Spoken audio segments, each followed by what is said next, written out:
I know that it's a hard job, right? He had some other words. I know it, okay? But some jobs just can't have bad apples, okay? Some jobs, everybody's got to be good. Like pilots, you know? American Airlines can't be like most... Oh. So you got it before the punchline, all right. All right, he says, American Airlines can't be like most of our pilots like to land. We just got a few bad apples that like to crash in the mountains. Please bear with us. That's kind of unacceptable, you know? So I thought that was interesting just to highlight, like, no, we're not talking about all cops, but we got to do something about these bad apples. It's a problem, all right? The other thing that I think is interesting is we have a weird dichotomy in the sense that police officers are trained. They're trained on how to de-escalate, how to defuse a situation. They're trained in weaponry and things like that. And it is a dangerous and difficult job.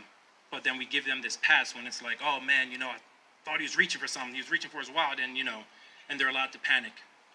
But if you're a citizen and you're not trained, you are expected to stay calm and you're expected not to panic.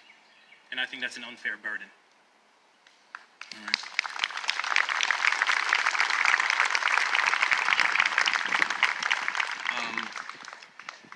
The other thing I want to say is people of African descent have been in this country for a very, very long time. All right. And to my knowledge, we fought in every single military conflict or full-blown war that this country's ever had. We have participated. All right, yeah. We have participated. We have been a part of for a very long time. And one of the ironies of America, there are many. One of the ironies of America is that, you know, whether it's, you know, under the British, whether it's under the Articles of Confederation, whether it's under the Constitution, we have fought, we've been there, and we've always been trying to fight for freedom. And it's so ironic that enslaved peoples literally built the United States Capitol building and built the White House. These enormous symbols of freedom all around the world. And we always fight for freedom here, and a lot of times it's not afforded to us. All right. And the other thing is, I want to impress upon you how dangerous and devastating slavery was. We know it was brutal. If you could just imagine what someone would have to do to you in order to make you a slave, you can just imagine the type of system that was implemented. But I want to impress upon you something else. If you were to think to yourself, what are the most important things to you as an individual? What are the most important things that you want to pass along to your children? Assuming that top of the list isn't material wealth and things like that. You would probably come up with a list that says something like culture, religion, language, customs, all of those things. And all of those things, what was stripped away from people of African descent purposefully. We are a tree without roots. That legacy has lasted a very long time of not knowing who you are and then trying to find acceptance in a place that really doesn't want you. All right? There's a quote from an author named John Oliver Killens, and I think he more succinctly sums up basically what I said. He says, most of us came here in chains, and most of you came here to escape your chains. Your freedom was our slavery, and therein lies the bitter difference in how we look at life. All right. So another hard truth is that our battle is against, like, everything that's going on here. They're all symptomatic of the larger issue, and the larger issue is actually white supremacy. Now, white supremacy isn't, you know, KKK member, skinhead, or it's not just, I should say, it's not only being a skinhead or KKK member or anything like that. White supremacy is a philosophy. It is a paradigm. It is a way of thinking. All right? And what it does is it basically states that white folks, white culture, white way of doing things is the way it is, the way it should be done, and it should be maintained. And that's really dangerous and destructive.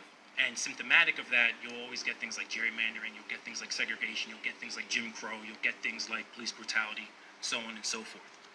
All right? But again, the dirty part out loud, the quiet part out loud, racism and white supremacy is an illness that infects the white community. And those who bear the consequences of that are oftentimes people of color. All right? A characteristic of privilege is you don't have to know about African history. The continent of Africa is so large that the United States, China, India, all of Western Europe, and Argentina can fit inside of it. It's massive. It's extremely diverse. You don't have to know anything about the history of any of those people. You don't have to know anything about the history of African Americans or the contributions we've made. You don't have to know anything about the lives of your neighbors and what they have to go through on a daily basis to survive. And it doesn't affect your life. You can still go through life unfazed. And that's a characteristic of privilege. All right? And I just want you to be aware of what privilege looks like, because some people just don't know. All right?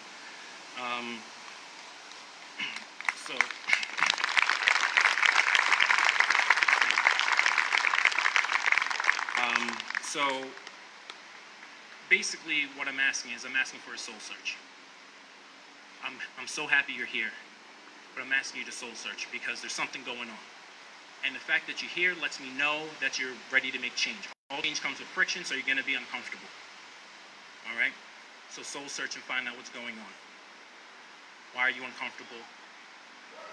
Are you okay with maintaining things just because that's the way it's been done? All right? Like Kate said, it's not enough to not be racist. You have to actively be anti-racist. That's work. That's hard. Your legs will get weak and tired. And the point of neighbors and the point of community is to hold each other up when you get tired. All right?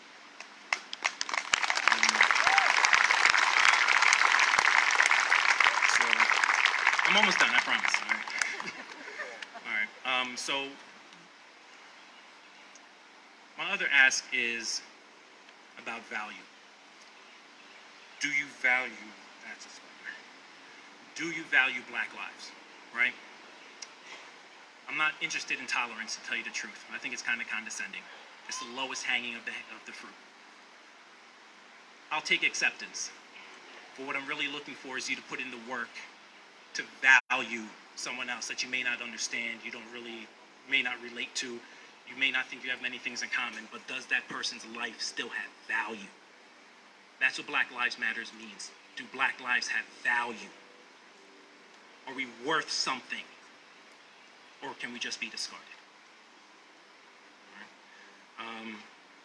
So Dr. Cornel West said, justice is what love looks like in public. Aristotle said, we are what we repeatedly do. I'm asking you to be kinder, gentler, and more loving so we can all share in a more just society. Thank you.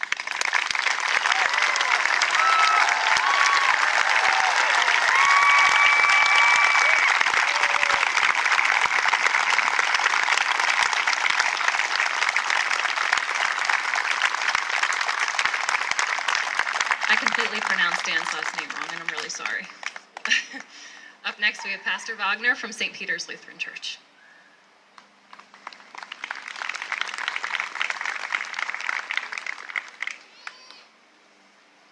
Good afternoon. I feel old here.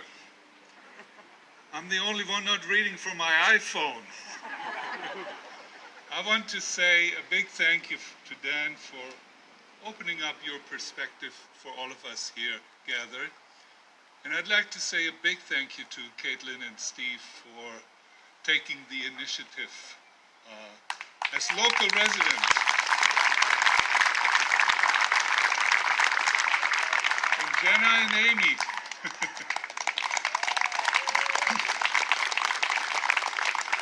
To me, it's actually important that it didn't come from some organization up there, but it came from local residents, from neighbors. I deeply appreciate it. So I want to say a few words as a local pastor. Not very often people are stirred to action in this little town of ours.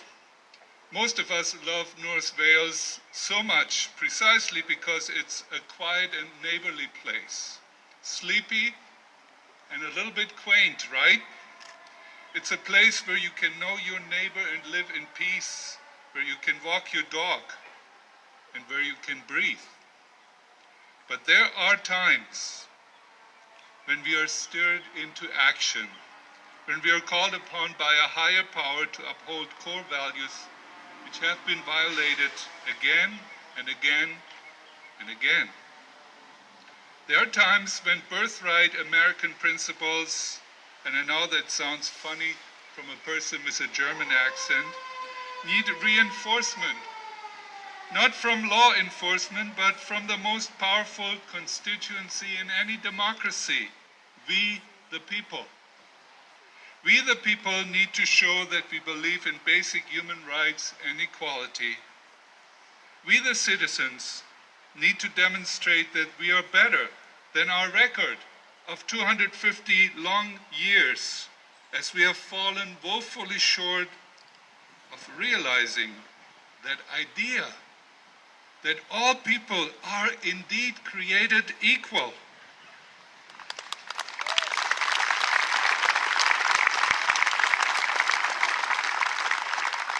The brutal and shocking death of Mr. Floyd has brought to our attention that the sin of racism is far from defeated in our country, as if we needed a reminder. In fact, it is alive across the world. Yet every little town and every little community that stands up for human dignity and the idea that all of us are created in the image of God and that we are in fact brothers and sisters, every such town and every such community will be blessed. I believe that.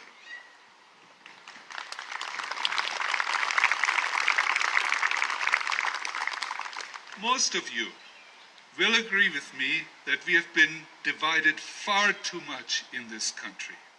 And we need to take advantage of every single opportunity to unify behind common values and do it across age, gender, politics, and racial lines. In this case, the opportunity, sadly and tragically, came at the bloody expense of a human being, another unarmed black person whose life was needlessly, carelessly, brutally ended. And while it happened in faraway Minnesota, we know that it has happened in many other places and communities. The question whether it could have happened here in our quiet, little, quaint town is one we should never be afraid to ask ourselves. And so we are coming together, united in a show of solidarity with all those who are mistreated, with our brothers and sisters in minority communities who are often unjustly targeted and profiled. We are coming together knowing that the work of our police officers is often very difficult. And if you ask me, I would not want to be in their shoes. And we shouldn't judge all by the acts of a few. We come together united against situational and systematic racism. The church where I serve, St. Peter's down the street, was founded in 1776, the year our country was born. As a legal alien in the US, I've always marveled at the audacity of the founding fathers to formulate ideals which the country had not grown into yet. And it is my prayer and hope that we grow up as a human family, grow into the oldest American ideals, grow up to defeat racism one community at a time. It is my prayer and my hope that Mr. Floyd's life was not ended in vain, but helps us all fight the good fight for our country and for every single neighbor.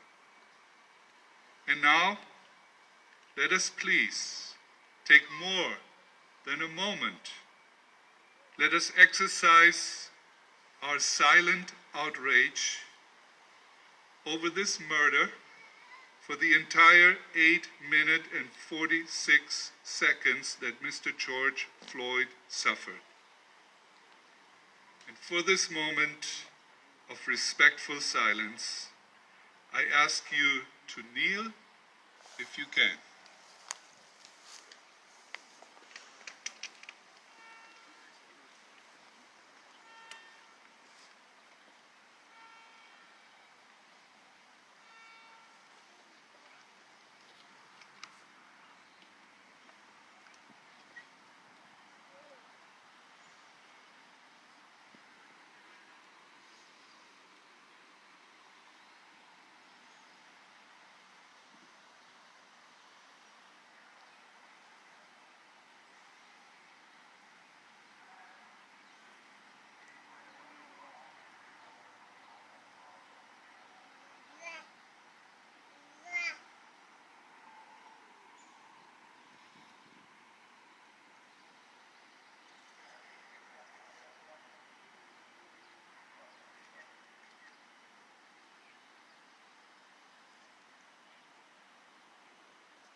Thank you all.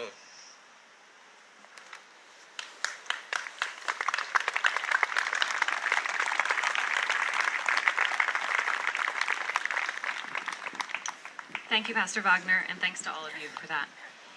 With some closing statements, a final community member, Steve McGlynn.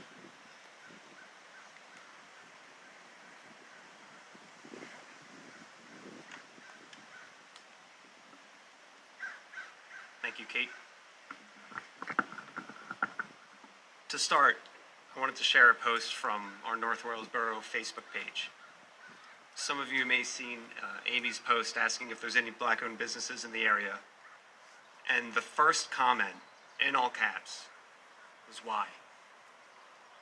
Someone felt comfortable enough to make that comment in a public forum, and then to justify why we should not create this list. Other comments included All Lives Matter. Perhaps you've seen them too. And for full transparency, when I first heard the phrase Black Lives Matter, I also thought, well, all lives matter. I'm not going to discriminate. And I'm sure some folks here can relate. But then I learned more about the phrase and the movement and realized that saying Black Lives Matter doesn't imply that other lives do not. For example, you tell somebody that you appreciate them. It doesn't imply that you do not appreciate anyone else. So I learned to say frankly and unconditionally that Black Lives Matter.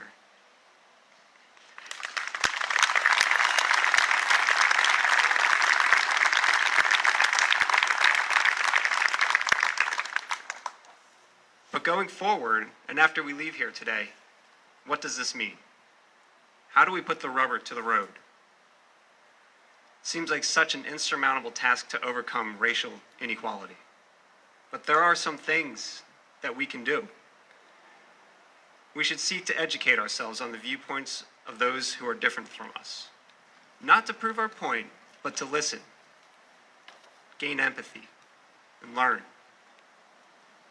It means we should vote locally for those who support racial equality and for those who will fight for what's right.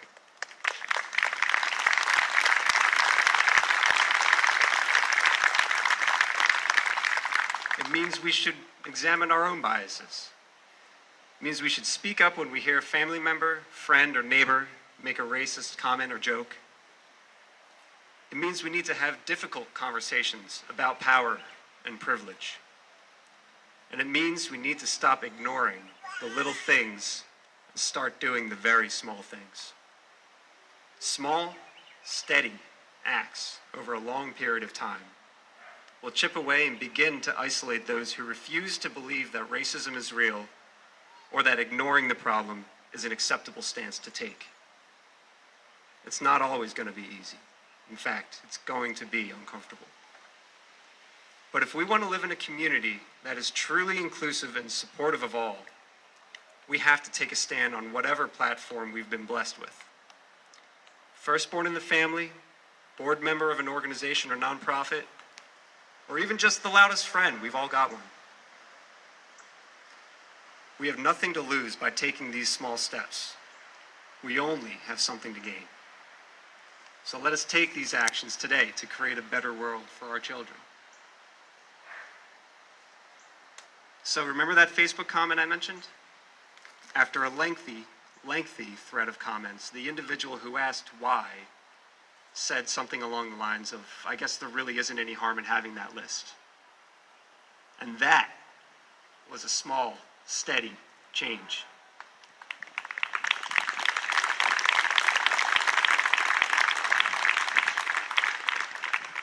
I'm not asking for anybody to go out and be a keyboard warrior. We all know that not much can come of that. And everybody's on their journey at their own speed. Kindness matters. But in this thread and what we saw online in that conversation, despite a lot of anger, we did just witness change. It is possible. Thank you.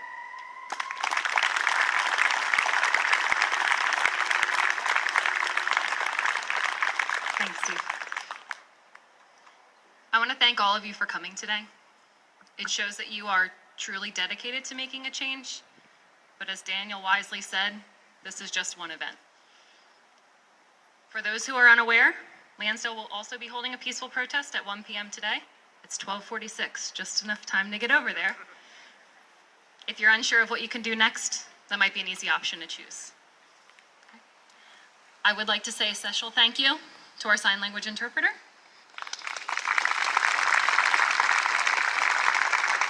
Brandy. And again, thank you all for coming. Black Lives Matter.